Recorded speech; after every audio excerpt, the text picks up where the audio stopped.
Bonjour à tous, aujourd'hui nous allons suivre un guide de réparation complet sur le Xiaomi Poco F3. Vous retrouverez bien sûr toutes les pièces détachées en vente sur notre site internet et n'oubliez pas, vous bénéficiez de 10% de remise avec le code YouTube. Pour réaliser ce guide, nous avons utilisé le kit d'outils numéro 1. En commandant ces pièces sur notre site, je vous rappelle que vous bénéficierez du patron d'aide au montage, que les retours sont gratuits et vous aurez également l'assistance technique qui est également gratuite. Alors nous avons attribué une note de réparabilité de 14 sur 20 au Poco F3, c'est plutôt une bonne note, vous allez voir le téléphone est assez facile à réparer, il est de conception assez classique, donc il n'y a pas de difficulté particulière pour toutes les réparations, que ce soit la batterie ou l'écran ou encore le connecteur de charge. Avant de commencer la réparation, pensez bien à retirer le rack SIM et également à éteindre votre téléphone. Et dans la première étape, on va directement passer à l'ouverture du Poco F3. Alors, pas de surprise, on va devoir chauffer toute la vitre arrière pour pouvoir la décoller. Alors, on a deux méthodes. La première méthode, nous pouvons utiliser le coussin chauffant que l'on place au micro-ondes pendant 1 à 2 minutes et ensuite on vient le positionner sur la vitre arrière. Deuxième méthode, vous pouvez également chauffer l'arrière de votre téléphone à l'aide d'un décapeur thermique ou d'un sèche-cheveux.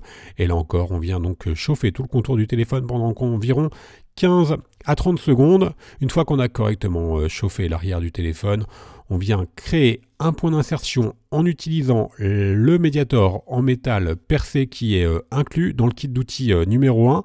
Donc on crée le point d'insertion entre le châssis métallique et la vitre. Et une fois qu'on a créé le point d'insertion, on remplace notre médiator en métal percé par les deux médiators en plastique.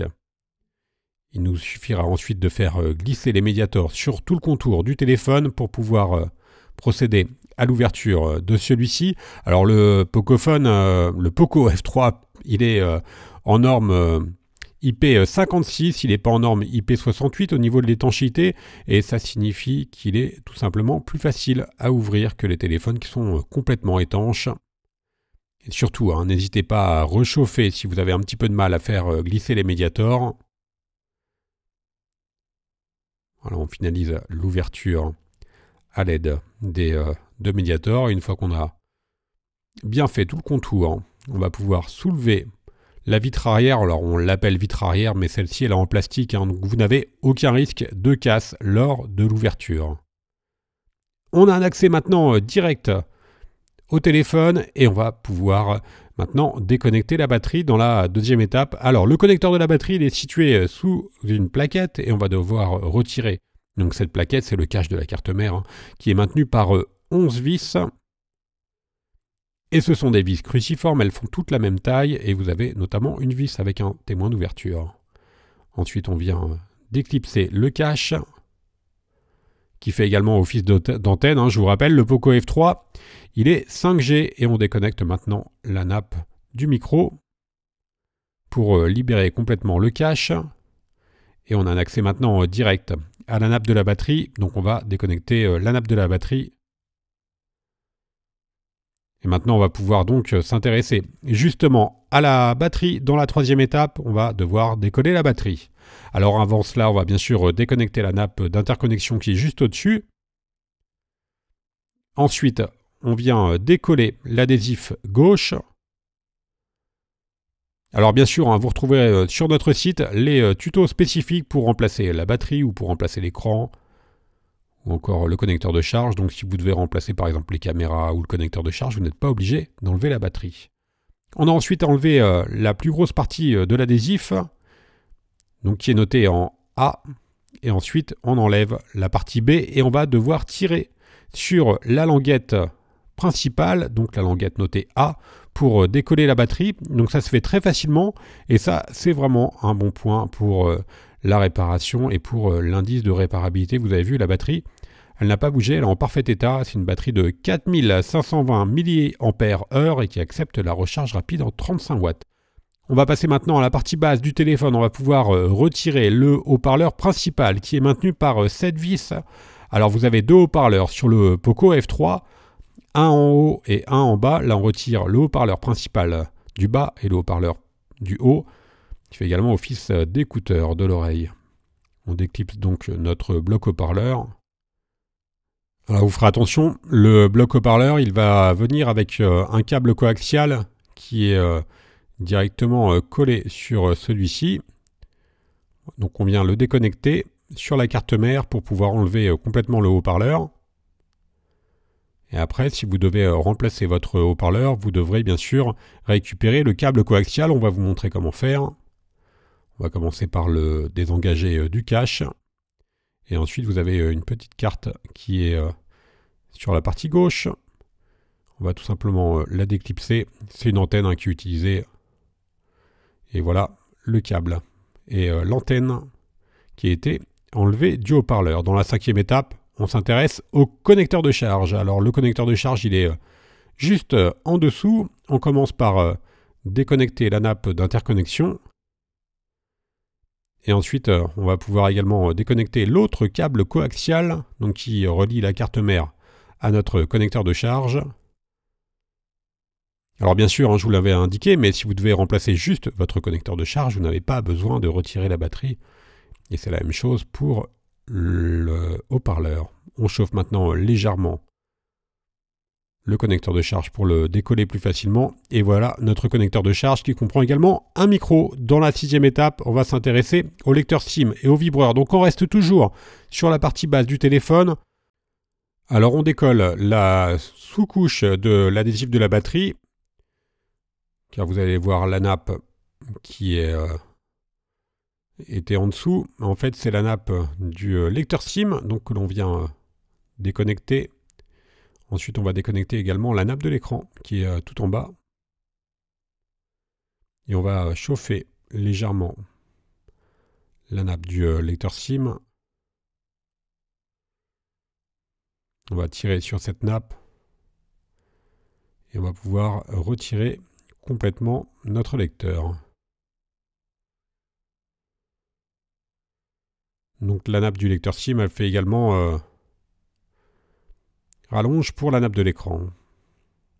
Alors là, pour faciliter le décollage, on va également chauffer la zone du lecteur SIM, donc sur le recto du téléphone. Et ensuite, on va le décoller en faisant levier avec la Bruxelles.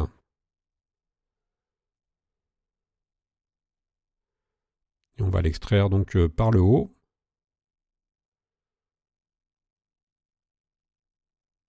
Et on retire complètement notre lecteur SIM. Alors ça, c'est une réparation qui est assez peu courante. Normalement, ça ne tombe pas en panne des lecteurs de carte SIM. Il nous reste le vibreur. Donc là également, c'est une réparation qui est rarement réalisée. On a juste à le chauffer légèrement. Et on va faire la même opération que pour le lecteur SIM. On va insérer la Bruxelles pour le décoller complètement du châssis. Dans la 7e étape, on s'intéresse à la partie haute, à la carte mère et aux 3 caméras arrière. On va commencer par retirer la caméra avant. Donc c'est une caméra en 20 mégapixels, la caméra avant. On déconnecte maintenant également les boutons latéraux. On enlève complètement notre câble coaxial blanc. Je vous rappelle que le lecteur d'empreinte, il est sur les boutons latéraux. Il n'est pas sous l'écran. C'est un téléphone moyen de gamme, donc c'est plutôt réservé aux téléphones haut de gamme, les capteurs d'empreinte sous l'écran. Et maintenant, on va pouvoir retirer complètement notre carte mère qui va venir donc avec le module triple caméra arrière. Alors même si chaque caméra est indépendante. Alors justement, dans ces caméras, on va retrouver une caméra grand angle, une caméra principale et un objectif macro. Alors, le téléphone, il a plutôt des bonnes notes sur les sites de test de téléphone, même si c'est un téléphone moyen de gamme. Alors il pêche un petit peu a priori au niveau de la photo, mais il garde une très bonne autonomie. Sur un téléphone qui vaut entre 200 et 300 €, faut pas s'attendre à des miracles non plus au niveau de la photo, mais il a des résultats tout à fait honorables. Voilà, c'est pas le meilleur photophone du marché, évidemment. Alors on va faire un petit focus sur les appareils photo. Donc je vous le rappelle, capteur principal 48 mégapixels, l'ultra grand angle 8 mégapixels et le macro 5 mégapixels. On décolle maintenant l'écouteur interne et les différents capteurs. Donc l'écouteur interne, vous voyez, il est un petit peu imposant, tout simplement, car il fait également office de haut-parleur. Je vous avais dit qu'il était stéréo. Le Poco F3, voilà le deuxième haut-parleur qui fait également office donc d'écouteur de l'oreille. On l'a chauffé légèrement après avoir retiré les deux vis cruciformes. Et ensuite, comme pour le vibreur ou le lecteur SIM, on vient le décoller du châssis. On décolle surtout d'ailleurs la nappe. Alors il nous reste à enlever les capteurs de proximité et luminosité. On a retiré le support. Là encore, on vient chauffer les capteurs pour le retirer. Et on insère la pincette pour donc retirer complètement les capteurs de proximité et luminosité. Il nous reste encore à retirer le support de la caméra arrière principale. Et je vous rappelle que si vous avez des questions sur la réparation, vous n'hésitez pas à nous les poser en commentaire de la vidéo ou directement sur le chat en direct sur notre site internet. On y répondra avec grand plaisir. Allez, on passe à la 9e étape. On va s'intéresser aux nappes des boutons latéraux. On commence par les nappes qui sont à gauche, donc Power. Alors, on va retirer la nappe, enfin, le support pardon, avec la pincette. Et ensuite, on va devoir chauffer légèrement la nappe. C'est pareil, c'est normalement des éléments que vous n'avez pas à changer. C'est très très rare aujourd'hui que vous avez une nappe qui ne fonctionne pas. Donc là, c'est la nappe du bouton Power et qui fait également office de lecteur d'empreintes digitales. Ensuite, on retire la languette métallique de maintien. Donc, qui va faire appui tout simplement pour le bouton poussoir. Et on va pouvoir enfin libérer complètement notre bouton. Et également la nappe. Alors ça, c'est possible que vous ayez à les remplacer, notamment si vous achetez un écran qui n'est pas complet avec châssis, mais sans boutons latéraux. Vous retrouverez deux types d'écrans, je vous rappelle, sur notre site, soit des écrans avec châssis, ou soit des écrans seuls. On va maintenant pouvoir décoller la caméra avant. Toujours la même méthode, on vient chauffer pour faciliter le décollage. On chauffe à l'arrière et également à l'avant. Et ensuite, on va pouvoir utiliser la Bruxelles pour retirer complètement la caméra avant, qui est assez bien collée avec son support. Alors, vous faites attention bien sûr à bien la décoller depuis les côtés pour ne pas abîmer la lentille qui est en plein milieu évidemment. On va donc pouvoir maintenant retirer complètement le support de la caméra. Et notre guide de réparation est maintenant terminé. Vous avez donc un aperçu de toutes les réparations possibles sur le Poco F3. Je vous rappelle que vous retrouverez toutes les pièces détachées en vente sur notre site. En commandant sur notre site, vous bénéficiez d'une assistance technique gratuite. Et je vous rappelle que vous bénéficiez également de 10% de remise avec le code YouTube. Je vous invite à nous suivre sur les différents réseaux sociaux. N'hésitez pas non plus à vous abonner à notre chaîne. Merci à tous d'avoir suivi ce guide de réparation et à bientôt pour de nouveaux tutoriels.